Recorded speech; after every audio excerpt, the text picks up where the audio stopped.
We're in Way Media.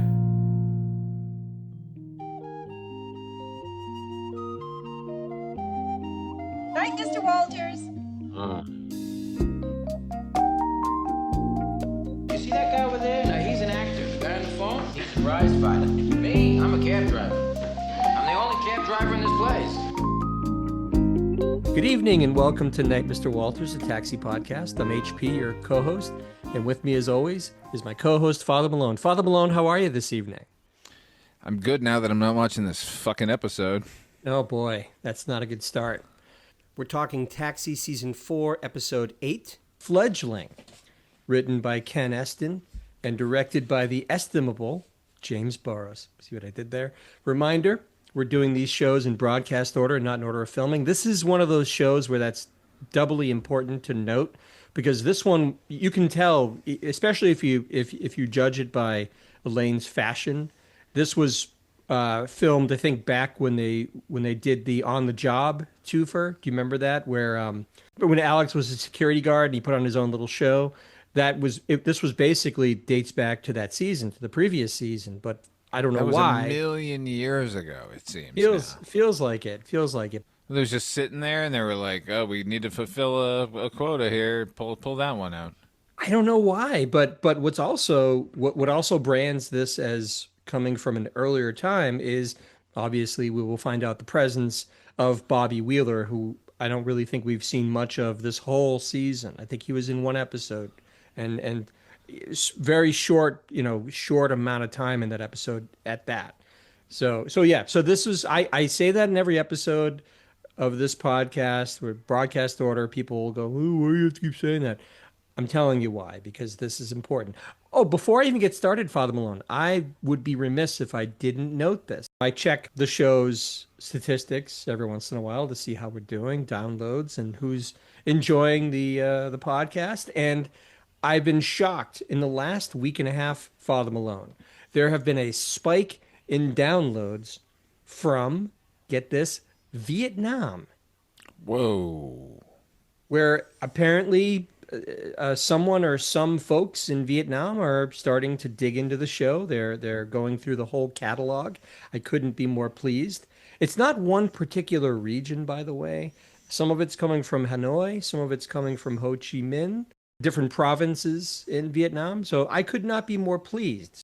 If you're listening to this and you are one of my faithful Vietnamese listeners, please reach out. I'd be more than happy to receive your email and give you a mention on the show. The email, in case you're wondering, is hpmusicplace@gmail.com. So even if you don't reach out, thank you so much to you and all of our other listeners.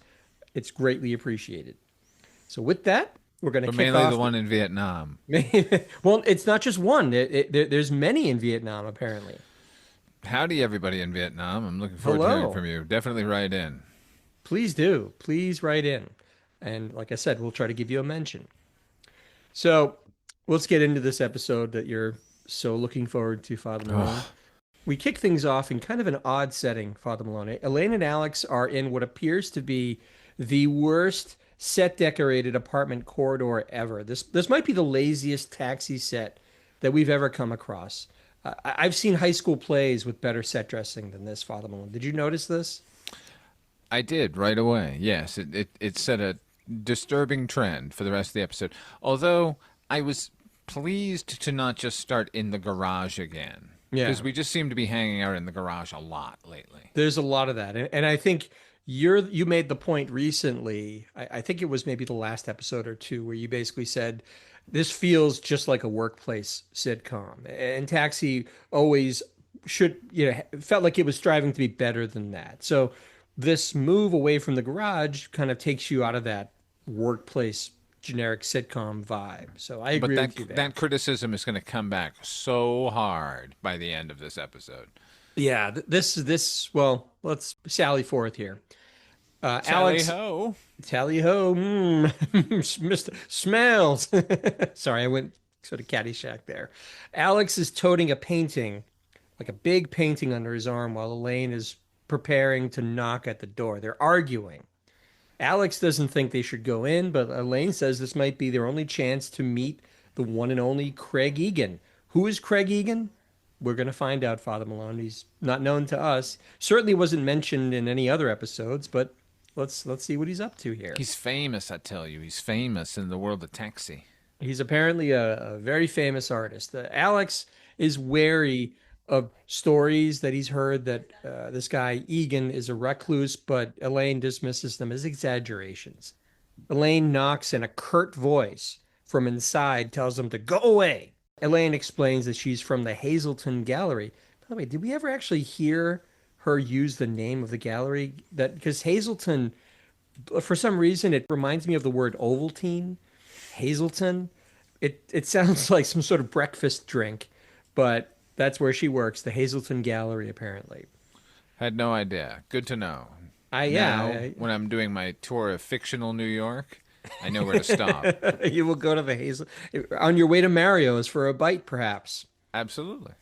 She's brought this painting to Craig Egan to authenticate. Egan tells them to leave the painting and come back tomorrow.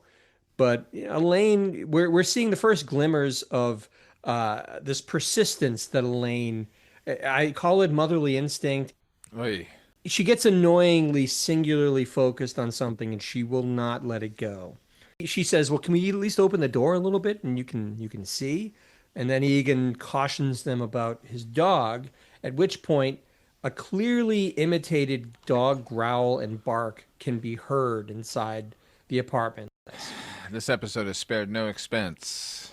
Alex really wants to leave. It's almost like Alex feels like he's in some sort of horror movie. Like he just wants to drop the painting and split because he's afraid of what's going to happen. But Elaine insists it will only take a minute. After the sound of several locks being unlocked, the door opens and they all cautiously walk in. Now, inside Father Malone is a pretty decent studio loft set. I actually thought this sort of redeemed the crappy, cheap-looking corridor to a degree. There's paintings everywhere. There's painting supplies. My favorite is in the back. There's a painting of a pencil sharpener, which made me wonder maybe if this is the same artist that painted the electrical outlet for Bobby a few seasons ago. Did you notice that? Must be. They must somewhere in props on the Paramount lot. They have an entire collection by that one dude. I'm sure there's just other random objects like vacuum cleaner and kitchen faucet. This artist evidently specializes in absurd realism because that's what we get here. Anyway, Egan pops up from behind the smallest refrigerator I've ever seen. This thing is only a little bigger than a dorm fridge. I don't know what. Or is he huge? He makes him look like a giant. He's played. Craig Egan is played by Paul Sand, a sitcom and sometimes movie actor that's been around, Father Malone, since the early '60s. He's popped up in small roles in The Hot Rock. He was in Fantasy Island. I remember him from Holy Moses. Remember that terrible movie? That's exactly where I know him from, is Holy Moses. He had a very specific type of character that he would play. He was also in the X-Files. I was interested to find out. He's been in a lot of stuff, and I think he still works on occasion. He's still around. He still works. He's like you know what he is? He's a lovable Charles Grodin. That's the personality. I don't think he's as he's smart. He's the smartest person in the room, but instead of acerbic, he's just sort of self-deprecating. Thank you. The word I was looking for was he's not as acerbic as Charles Grodin, but he has that sort of shaggy quality. He even got his own shot at a sitcom in 1974, Father Malone. It was co-created by James Brooks. So there's a connection. There's a Mary Tyler Moore connection here. It was called Paul Sand in Friends and Lovers. That was the title. Intriguingly, the show, like Cheers, Father Malone, was set in Boston. Sand played a bass player in the Boston Symphony who navigates life and love with his brother Charlie and Charlie's wife Janice. Charlie was played by a guy named Michael Pataki. Do you remember Michael Pataki? Do you know who that is? I know him from an episode of Tales from the Dark Side, but remind me where else I know him from. So I know him best from... He was in Rocky IV. I don't know the character's name, but he was like the guy who was not the trainer of Drago. Remember, whatever he hits, he destroys. That's Michael Pataki. Oh yeah, definitely. And I always imagined that he was actually Russian, but come to find out that he's not. No. He's from He's like not. Brooklyn. Yeah, he's just he's just an everyday guy. So he played Charlie, Paul Sand's brother in this, and Janice, his wife, Michael Pataki's wife, was played by a pre-Laverne and Shirley Penny Marshall. Also on the show, Jack Gilford was on the show. Terry Garr was Oh, on the Jack show. Guilford. Oh my goodness. Another Taxi connection there. Henry Winkler, the Fonz, also made an appearance on the show. Now, there were no full episodes available on YouTube. I will say this, much like the credits for Banachek, which was similarly set in and around Boston, the credits for this show are incredible, and I would encourage you to seek it out, Father Malone, and anybody else who is maybe wistful for the good old days of Boston, because it's all shot on location in Boston. You see Paul Sand lugging this giant bass around Boston. He's getting on and off the Symphony T stop. He's jogging. He's playing with street performers, but it's all there. You get to see Boston back in the early to mid 70s. At least that's good. I can't speak much to the quality of the show. I'll watch those credits definitely. I love that. I love that era. That was our tiny people era. I have vague memories of 70s Boston, It's changed a lot, but even just to see the Symphony T stop, I mean, it still looks the same. The area around Symphony Hall hasn't changed all that much. So I think you'll enjoy it. And anybody else, like I said, who maybe you've moved away from Boston, you haven't been here in a while, this might be a nice way to kind of reminisce a little bit about Boston. The show, unfortunately, was canceled after only 15 episodes, and it was replaced by The Jeffersons, Father Malone, which became a huge monster hit, and Paul Sand once again misses his opportunity to become a big, big star. Norman What are you going to do? Lear cementing his dynasty on television, branching out. I didn't know that The Jeffersons was such an old show because that was on when we were kids. It was we used to see it on broadcast television. Yeah, I remember. Yeah, I remember seeing it on air.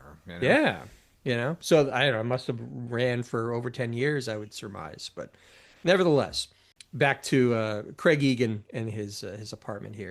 Egan fesses up to imitating the dog barking, and he goes and authenticates the painting. And afterwards, Alex realizes that all the paintings he's seen at the art gallery are all made up of views of this apartment. And as he's walking around saying, "Oh, I've seen that refrigerator, and I've seen that window," he's effectively backing Egan into a corner. You get the sense that Craig Egan is maybe not very comfortable around people.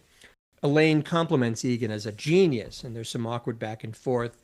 Finally, we learn that Egan he owns up to the fact that he's agoraphobic, which is a terror of leaving his house. Elaine presses him on this, asks him, what do you do when you go out? And Egan admits he just doesn't go out.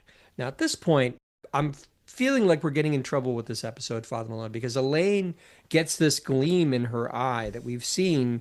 It's like wounded duck syndrome, where she kind of sees this, this person who needs. She feels like Nightingale syndrome. Yeah, she sees this person who, in her mind, needs help, and rather than enlist the aid of a licensed professional, she's going to take it upon herself to try and figure out this guy's problem and solve it for him.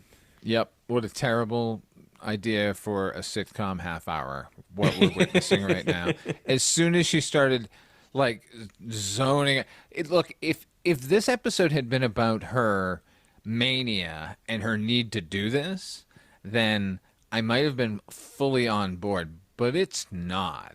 They're treating it like she's actually doing a good thing, and we're supposed to lead up to a heartwarming moment, when really she's got a fucking psychotic need to fix things, no matter who gets hurt in the process. Yeah, there's no regard for the damage that she could potentially do to this poor fellow who has real problems. She is a delivery girl. This guy didn't ask her to come to his house and fix him. She's supposed to drop off a painting. He's doing her a favor by letting him in. What she should have done is what he asked, which is put the painting down and I'll get it when I'm ready. Yeah. She starts acting like a psychotherapist to She starts this guy, acting like Egan. a psychopath. Alex, meanwhile, is the only one with any real sense in all this, and he tries to stop her from doing what she's doing, but she insists she's going to stay to try and help this guy. And Alex, he's imploring her to leave Craig Egan alone, but again, we know how Elaine gets with, wounded bird syndrome. Alex says, "Oh, he's going to leave anyway," and he goes out the door. Now, here it gets a little weird here because Elaine. Now it's getting weird. No, it's been weird. Now the weirdness amps up. It does because Elaine gets this sort of alluring tone to her voice and her actions, like she's trying to seduce the illness out of Craig Egan. It's bizarre. So It's a femme fatale voice is what's going on here. She's like a black widow. it's a very sexy voice to try and treat this man's honest to God Oh, phobia. hey, I've noticed you can't walk out that door. Why don't you come a little closer to me, honey? She sort of sidles up. She expresses this surprise that he can't simply walk out the door and do all the normal things many people do. And Egan says, "Well, it's not that bad. He's got everything he needs right here." And Elaine starts to ask him about how long he's been like this, but all the while it kind of has this plan She in doesn't mind. care. She's just like, the wheels Yeah. are turning. How can I fix him? How can I make him go outside? What's the first step I can make him do right now? Yeah, she's half listening to his answer, and she opens the door. Like she's trying to make, I know she's trying to make it as matter of fact as possible.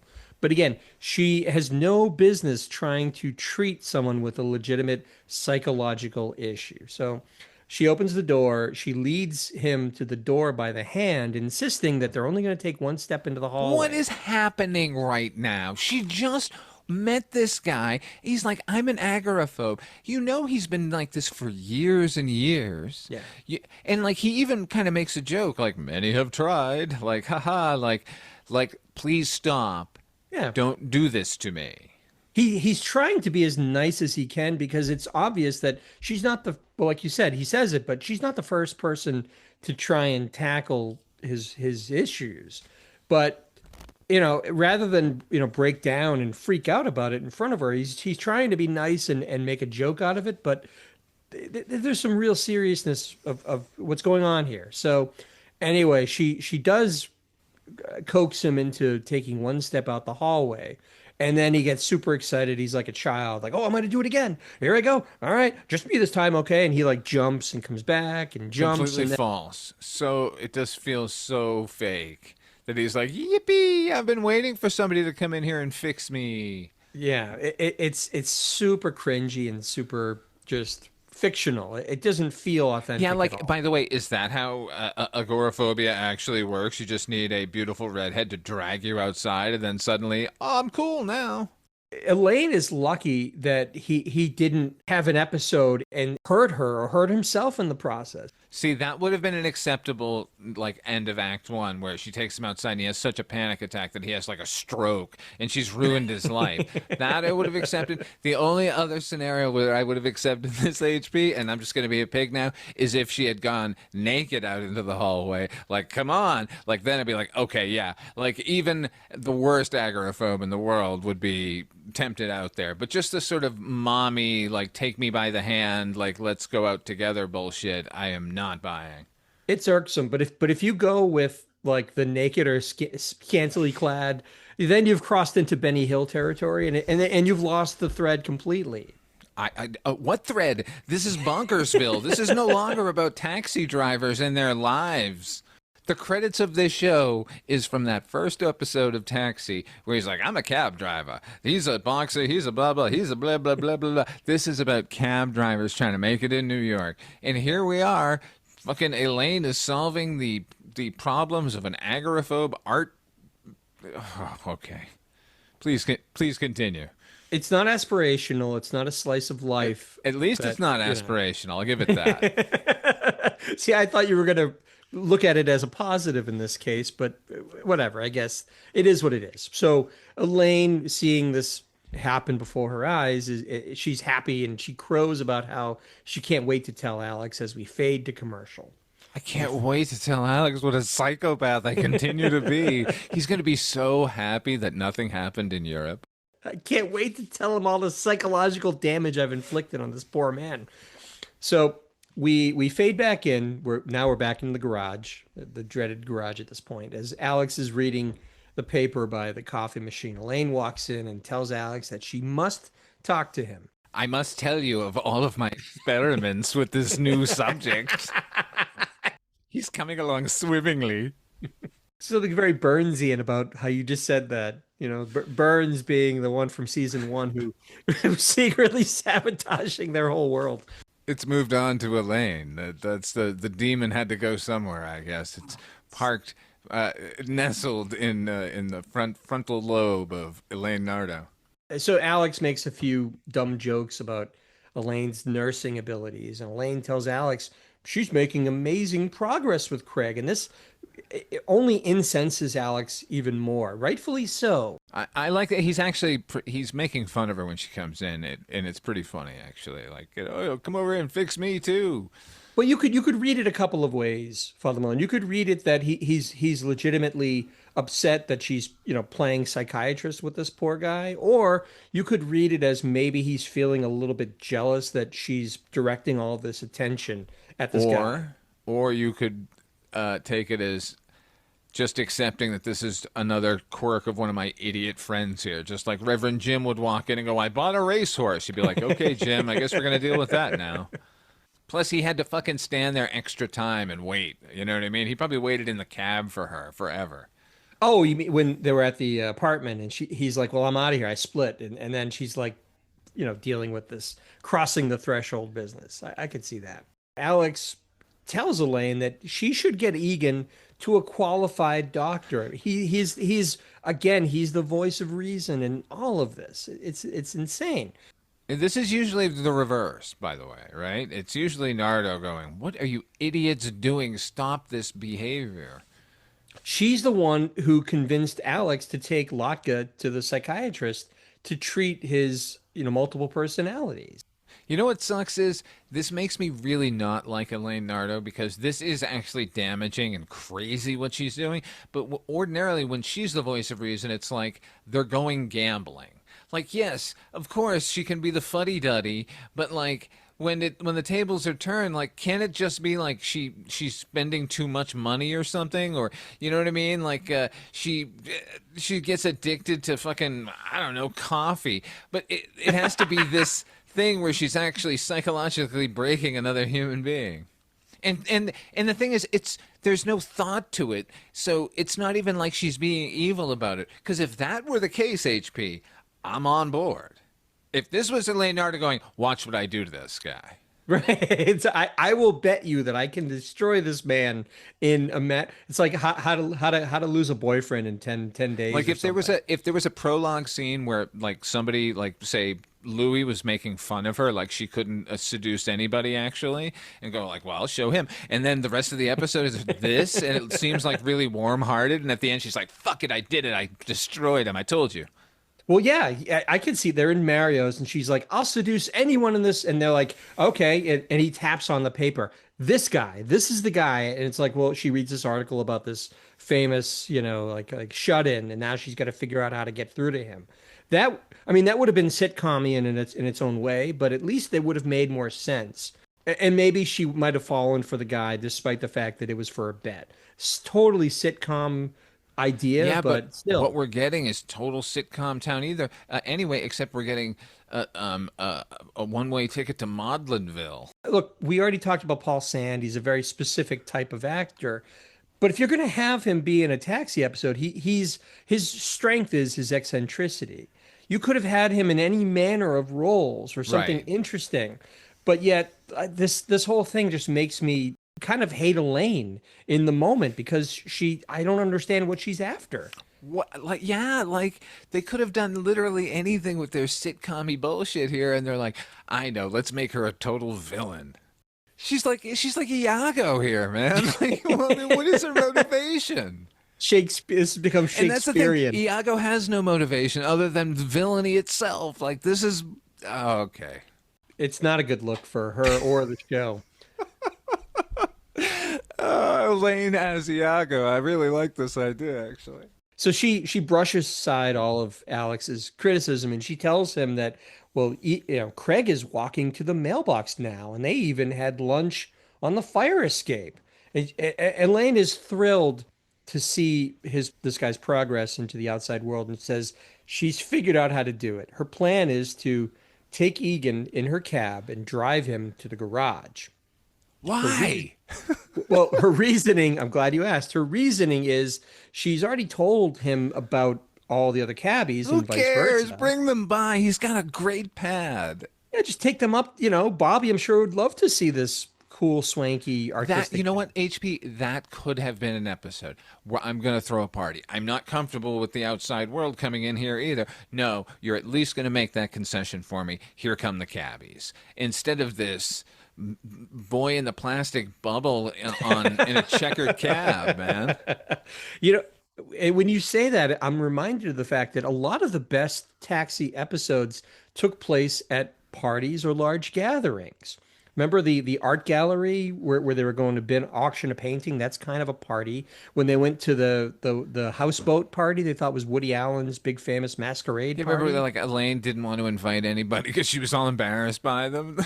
Yeah, I seriously, that would have been because then we already said this. The best Taxi episodes involve all of the cabbies and kind of letting them bounce off of each other. But this makes no sense. There's a dozen different ways you could write this and make it better.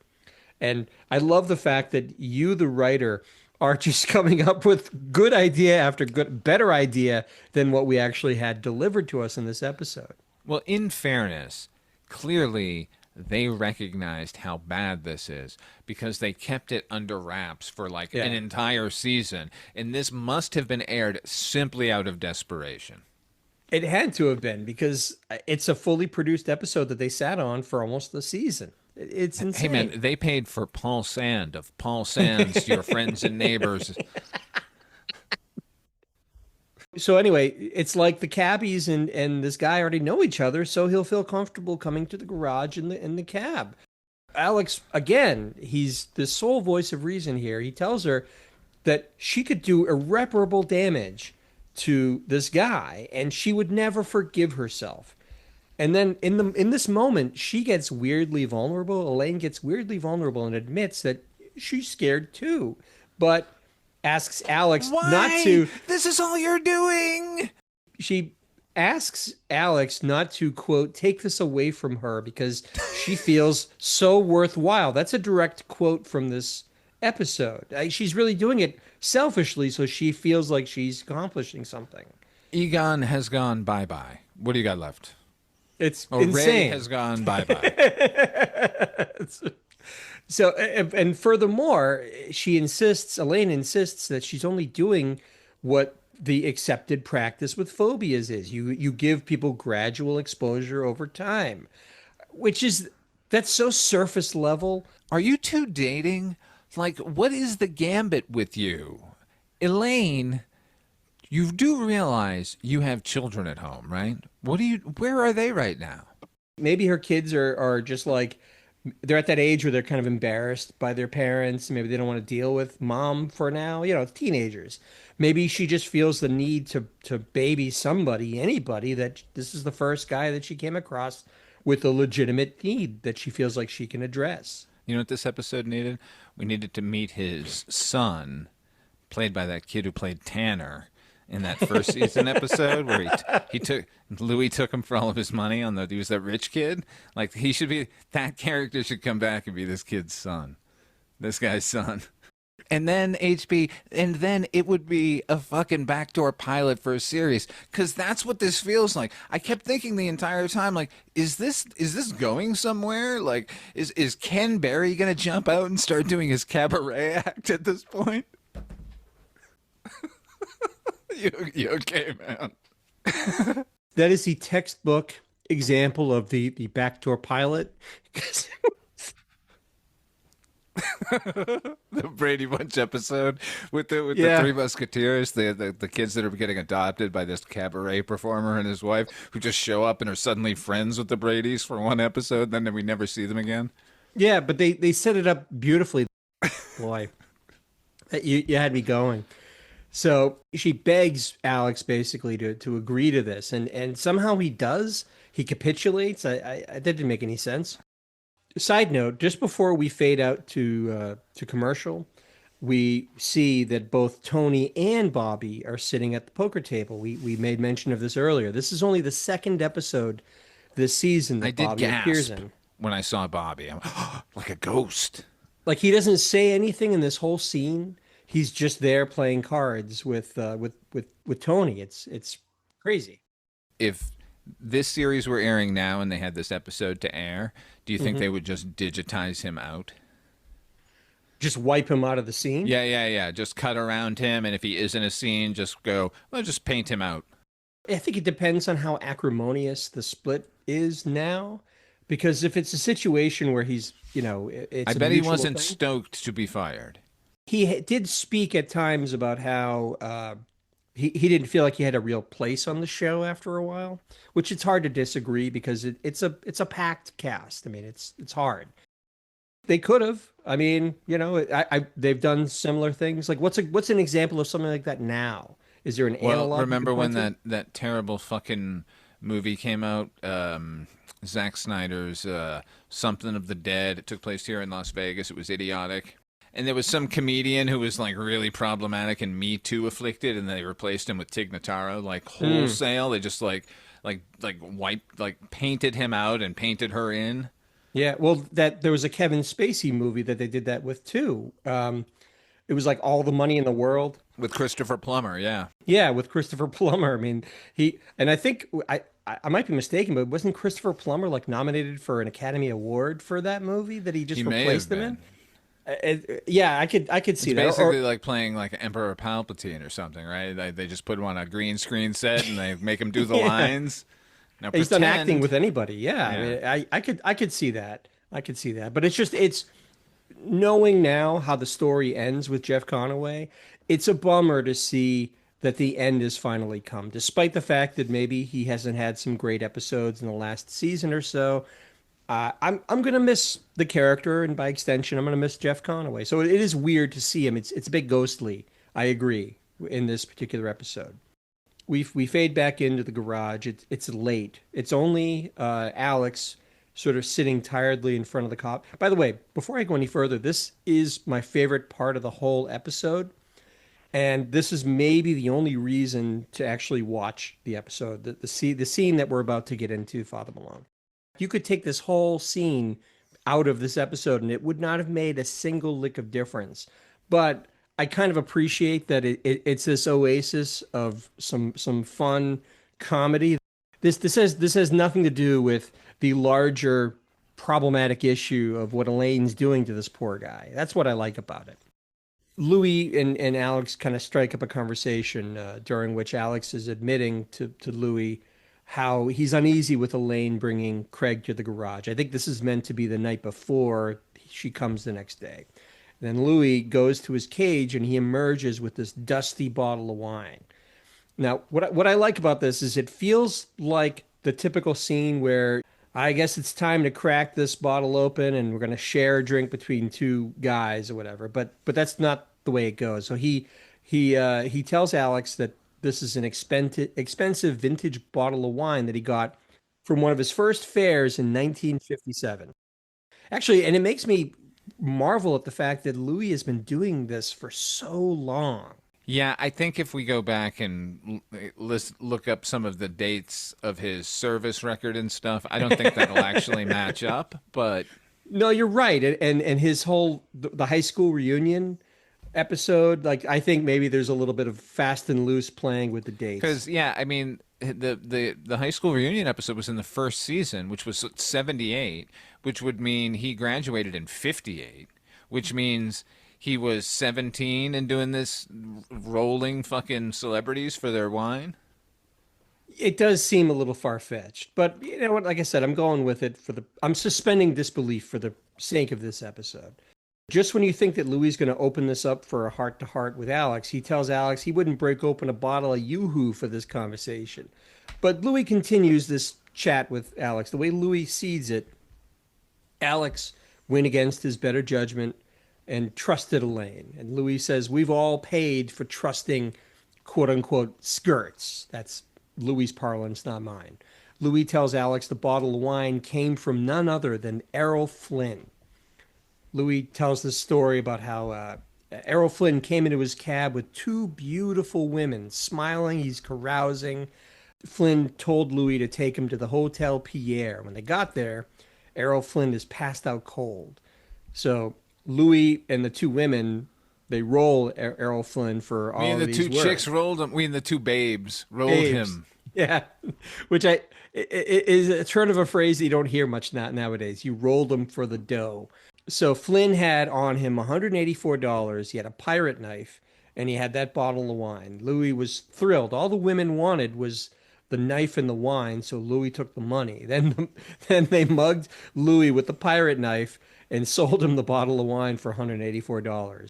The moral of this Louis story is that Errol Flynn trusted women and lost. Louis trusted women and lost. So what chance does Alex have? Of course, he's going to lose. Now, despite Anteater like you. I don't know why when he insults him like that, it always makes me laugh. So despite the fact, Father Malone, that this scene has no bearing whatsoever to the main plot, like I said, it's easily the best part of the whole episode because I agree with there's you. laughs. We're back in the garage the next day. The cabbies are all Can't get away gathered. from this garage as much This as is I want to. This gets maudlin. The cabbies are all gathered, including Bobby, as Elaine drives the cab in with Craig. This is one of those deals where they actually drive a real cab onto the set. I kind of dig that when they do that kind of stuff. Elaine gets out excitedly, but Craig locks the door when she walks over to open it. And Craig tells her, "Look, I've done all I can for today." He's pleading. He's pleading. He just pled with you. Let me go. He says at one point, "I'd love to get out of this cab, but I can't pry my fingers off the door handle. This is involuntary. He can't help himself." So now Elaine has the cabbies one by one sit in the back of the cab. Why? By the way, why are they sitting in the back seat, forcing Craig to turn completely around in his chair and kneel on it, when he could just sit in his chair and they could lean at the window and lean in and go, "Hey, man." Maybe she figured he'd feel more comfortable if they came into his world. So Maybe to they speak. thought, well, we're gonna drive an entire car in here. We might as well use it. What's a funny looking setup? We gotta do something right. to save this piece of shit. Got this damn car, this whole car here. First up is Jim. He makes a joke by asking Craig to take him to Yankee Stadium, which I thought was actually kind of funny. It's a good line that gets a laugh. Jim is unsuccessful, however, at getting Craig out of the cab, and then he leaves. Now it's Tony's turn, who he kind of like Tony cracks me up because he kind of blusters his way into the cab, like as if like, but this joker, I'm gonna get him out of this cab in no time. So he like struts his way in, and he talks about how he plays handball to get his frustrations out, and every time he talks about hitting the ball, he punctuates it by slamming the car door really hard and going bam. The ball goes back, bam. Like it is earth-shatteringly loud, and it can't be doing wonders for poor Craig in the front seat. He's probably sensitive to loud noises too. Can you send the guy on drugs back here? That's what he says. Great line. It is. Was Paul Sand the... No, I think it was Mark Blankfield. I'm thinking of The Incredible Shrinking Woman with Lily Tomlin. No, that was Mark Blankfield. I agree with you that they're easy to mix up.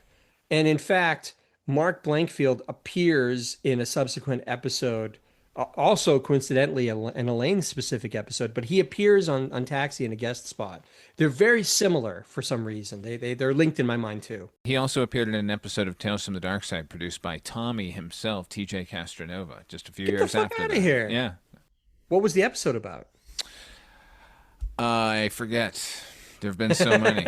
Not memorable. Not the Grither or anything interesting. No, like that. it was only memorable because Mark Blankfield was in it. Didn't Mark Blankfield, isn't he the one who was in that movie Jekyll and Hyde Together again. Fuck yeah, he was, man. I love that movie. I need balls. He had the same kind of journey that Paul Sand had, I think. Yeah, they kept trying to give him vehicles, and for some reason it just never connected. And it doesn't make sense because he seems like the guy who should have connected. Like, I think if Mark Blankfield had been on one of those seasons of SNL early on, he would have been a huge fucking star. I agree. And actually, he's a very versatile performer. I think they both are, Paul Sand and Mark Blankfield. But it's just one of those things. It's timing, it's luck. Sometimes it just doesn't add up, and these guys never get the big break, that they deserved.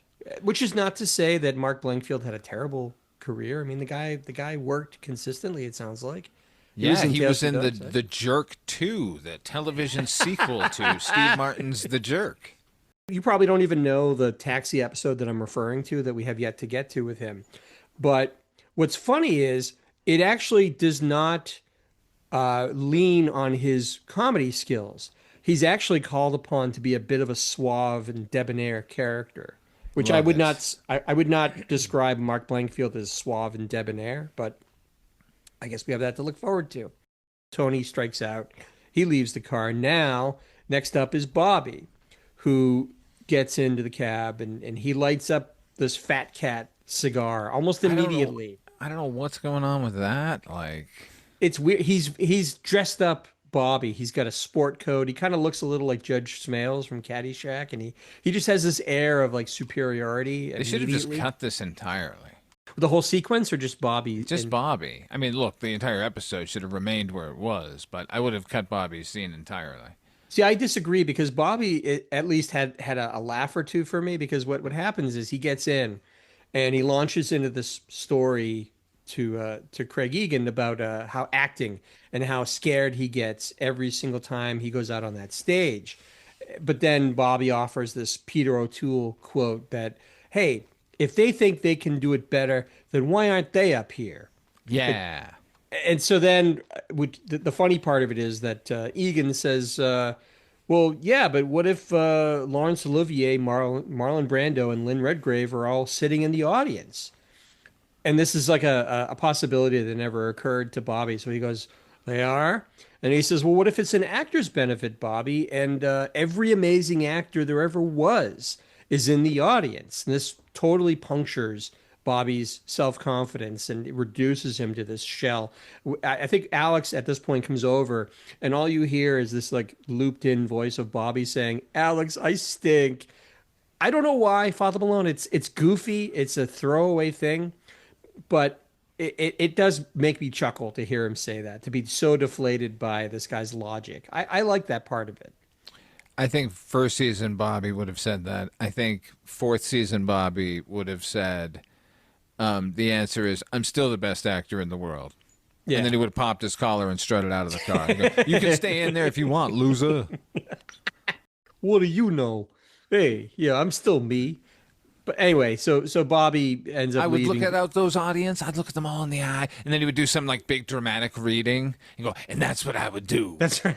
That's right. I did Shakespeare. So Alex then relieves Bobby and he gets in and he finally Alex, the voice of reason, ever so the voice of reason, just tells Craig that, yeah, Elaine, I think we should take you home. I think Elaine should take you home now. And in the resulting chatter, like it all of a sudden becomes like a loud, not an argument, but a loud discussion between Alex, Craig, and Elaine. Like Craig just all of a sudden decides to get out of the cab. Yeah, the writers say, at this point, we really need him to get out of the cab so we can have this amazing and emotional moment. Well, what can make that happen? They argue loud enough that it drives him crazy. He has to get out of the cab. Just make that happen somehow. It's like, I guess, writing into a screenplay, and then they speak in an alien language, and then you hand that to a bunch of actors, and they're like, what the fuck are we supposed to do with this? Yeah, what the hell? So he gets out. Elaine encourages him to take baby steps as Alex and the other cabbies look on in wonderment at this thing that's just happened. Not thinking to themselves, wow, we're doing so much psychological damage to this poor fellow. Like they're like, oh my goodness, I guess she got through to him finally. It's so wrong-headed and it's ridiculous. Craig and Elaine embrace, and as they start to do this slow dance, Louis takes the PA mic and he starts doing mouth trumpet, like lounge songs through it, like this. I'm in the mood for love or something. And as he stops. No, every once in a he's while. actually, excuse me, he's doing Stormy Weather. Oh, is that what he's doing? Okay. Yeah. And All right. and you know what? This is the actual funny part of the episode, where in between performing a trombone. He is handing out the assignments, but doing it in a subtle, quiet way so as not to interrupt the mood. It's really worth it. It is good because he'll be like, Tony, cab 845. And he'll continue this as Elaine and Craig are kind of slow dancing in the middle of the Riga garage. 212. I guess ultimately what we're saying is that if there was, we never vote on an MVP for each episode, but if we were to vote on that, I think Louis is the clear MVP of this episode. He goes above and beyond. I mean, I think everyone's doing their job, but this script is so fucking dreadful that nobody can rescue anything. At least Danny DeVito is given a moment to freestyle here and make us smile. Yeah. In a little while. You know what I'm saying, child? So that's it. We fade out. There's no bumper at the end of the episode. The episode is effectively over at this point. Thank God. So We not a moment survived. too soon. Now we get to talk about yellow lights. What does a yellow light mean? And as a reminder, we score on a scale of 1 to 5 yellow lights, 1 being the worst taxi episode, 5 is the best taxi episode. And as is our custom, we throw it to you, Father Malone. What do you give Fledgling? What was the least amount of yellow lights we gave something? Did we give something 0 yellow lights at one point? Was there something so dreadful we gave it a 0 or a negative number? Well, we never gave negative numbers, but I'm pretty sure you gave Angela 0 yellow lights. I don't think you had any redeeming qualities on that episode whatsoever. Okay, then this gets 1 yellow light. For all the reasons I've already enumerated. This, like I said, it genuinely feels like a backdoor pilot for something. And if it's not, then what was anyone thinking about Elaine here? Like, they saw the mothering instinct in her and went, let's turn that into psycho fucking lunacy. Like, let's just let her loose on the world of agoraphobes. Like, if you know what, maybe I would appreciate it if it came back again. Like, she does it to somebody else, like, an acrophobic, and she makes them go up in the Goodyear blimp or something. But this is just a one-off episode meant to pull our heartstrings and showcase Paul Sand, and it just makes me not like either of those things. No, Yeah. no heartstrings here. No, I agree with you on this. I also gave this 1 yellow light solely for the reasons that we talked about, i.e., the scene with Louis and the bottle of wine and the story with Errol Flynn, and then the end where he's doing the song, the jazz standard, while handing out the cab assignments. That to me is worth 1, but for me my initial thought was to give it 2, but that again that's just below average, and I think this is significantly below average. So I give it 1 yellow light. Father Malone, you give it 1 yellow light. So we're in agreement once again. That's going to do it for this episode of Night, Mr. Walters. Father Malone, where can folks find you when you're not clocked into the garage? Come over to Midnight Viewing. It's a podcast I do twice a week. Every Monday is either an anthology horror television series. We are finishing up Hammer House of Horrors, and then we're starting Roald Dahl's Tales of the Unexpected. And Monday is shared week to week with our fests. HP and I are just finishing up our Star Trek fest, and we're about to start Von Doomfest. We're going to look at all the MCU movies on the lead up to Doomsday. And every Friday I do a weekly show called Father Malone's Weekly Roundup, where I look at the latest in streaming and in the theaters. And it's now a video podcast, which you can check out over on the Patreon show or YouTube a couple days after that. When does your Fallout feature start? That will start in May of the coming months. I have a new series. It's a Patreon-only show. It's called Vault 702, which is all about the television series and the greater world of Fallout. 702, of course, being the area code for Las Vegas.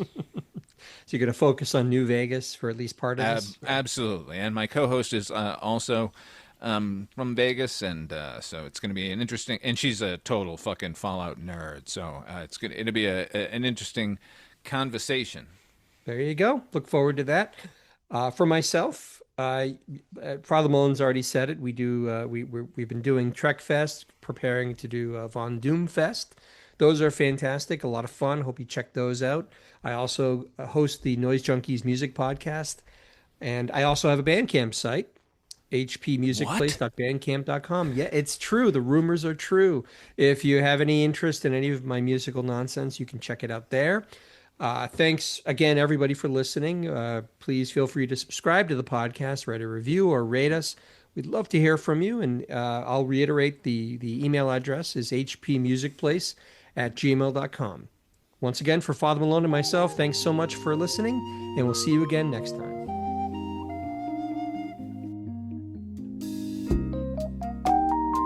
Night, Mr. Walters.